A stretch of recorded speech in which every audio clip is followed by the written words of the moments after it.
Hello and welcome to the video. In this video we're taking a look at two of the latest cameras from RunCam. These two micro cameras here. One is the Micro Sparrow 2 Pro and the other one is the Micro Swift 3.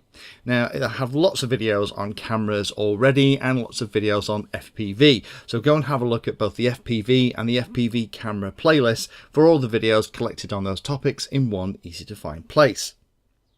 Now these cameras each have a new feature from RunCam, so it's definitely worthwhile me just showing you how it comes and also showing you these new features. So it looks like RunCam is starting to differentiate between those of us that fly with flight controllers and those of us that fly models that haven't got flight controllers in, maybe things like wings and that kind of stuff as well. So the first one we'll look at here is the Micro Sparrow 2 Pro.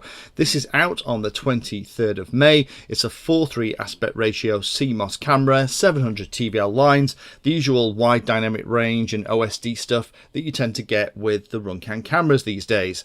It has a regular M12 lens. The lens is beautiful, so hopefully is going to give us a fab picture. And the new feature on this one is the one touch settings. By pressing the right hand button in the on-screen display, you can switch between 5 preset modes. So rather than having to go into individual settings for brightness, contrast, those kind of things, you can change that with a press of a button if you're using the remote. Standard stuff, input voltages range is huge, as with all of the modern RunCam cameras, 5 to 36 volts. Unboxing comes in one of these little stick boxes, and as you open it, what you'll find is the camera, and the first thing you'll notice is that it is this lovely single enclosure. So it has all of the components safely tucked away. Looks like a mini version of the full-size cameras, which I really like. And by the side of it, you'll find the standard stuff that you'd expect in one of these boxes, the mounting hardware, you have the harness that you can connect the power to, and then you have the cable and also the on-screen display joystick that allows you to change all of the settings when you have it powered up. Control of this is very similar to all of the other RunCam cameras that I've looked at so far on the channel. So by pressing each of the buttons individually, a long press will actually get you into different parts of the menu.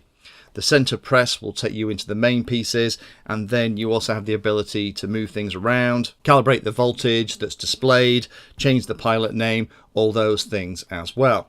Now I'm going to change the pilot name on this particular camera. I'm going to call it Sparrow. So in my FPV footage, the tests with the camera I'm just about to do, I can easily differentiate between the two cameras.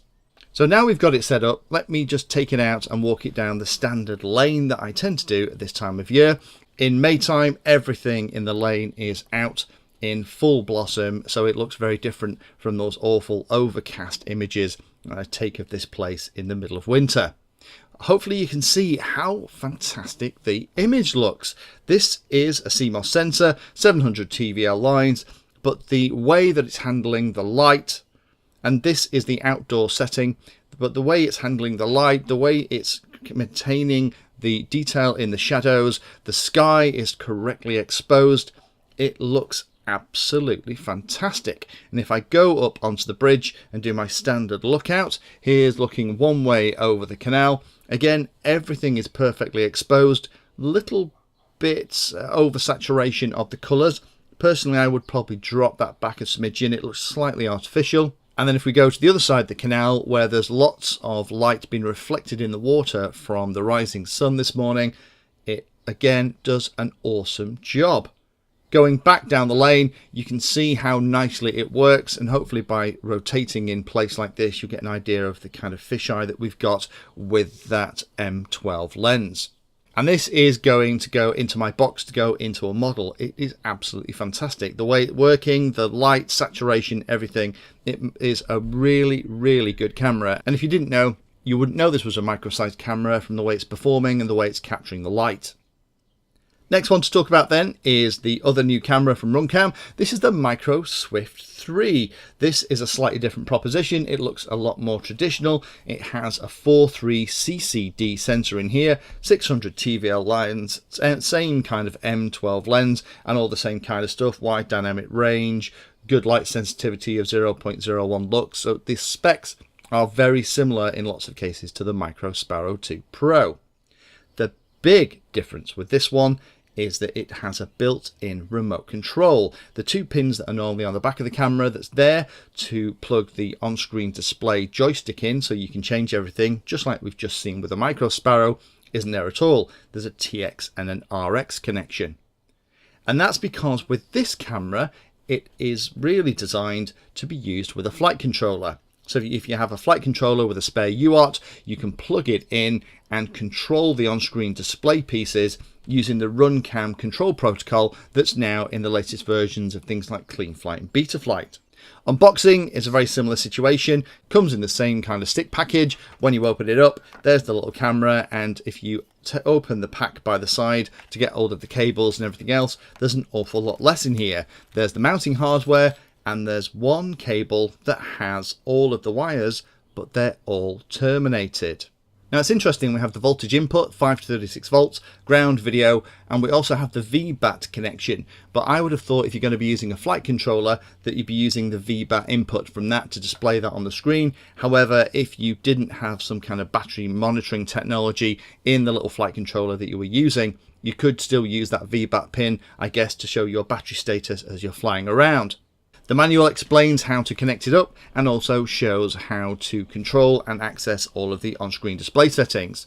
What I'm going to do is actually just test this camera on the default settings just to see how it works out the box.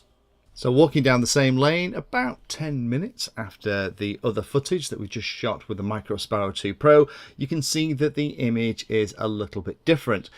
This has the same kind of lens and also has a Sony HAD CCD sensor in here as well. So I'm guessing it's the settings that need a little bit of tweaking because its saturation's pretty good here, color's pretty good, but it's slightly overexposed. So for me, I'd have to install this into a quad, connect up those two cables from the on-screen display and just tweak a couple of settings to get it looking as good as it could. Here I just thought, you know what, I'm going to test this. I'm going to actually connect it up to the on-screen display joystick that works with all of the RunCams and see if it would work. Sadly, it won't. So the only way you can change the on-screen display on the Micro Swift 3 is by plugging it into that flight controller and doing it through the menus. So in summary, these two cameras are showcasing two different things. The Micro Sparrow Pro with that fully enclosed body, I really like that idea. It means that all the grit, rubbish and moisture can't get inside the body if you're flying in an area that's a little bit damp, but grass in particular at this time of year, if it's any length at all, you tend to find it's quite wet down towards the ground. But I really like the whole thing about having the one-touch setting to be able to go between twilight, outdoor, indoor, cloudy, and just change that so that you get the right kind of setting that you're interested in. And the Micro Swift 3 has that new way of accessing the on-screen display, designed to work with a flight controller. But that does mean if you're going to use the Micro Swift 3 in a model without a flight controller, then you're going to struggle to change the settings. And as I've just demonstrated, the default settings probably need a bit of tweaking to get it performing the way you want it to.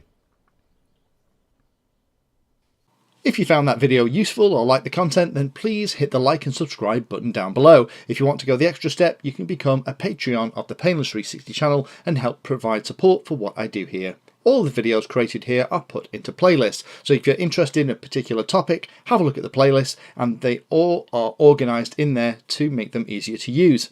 If you're not sure if there's a video for your particular problem or topic you want to know more about, then add Painless 360 to the Google search term that you're interested in, and that should find the video, article or content about the particular thing that you're interested in having a look at.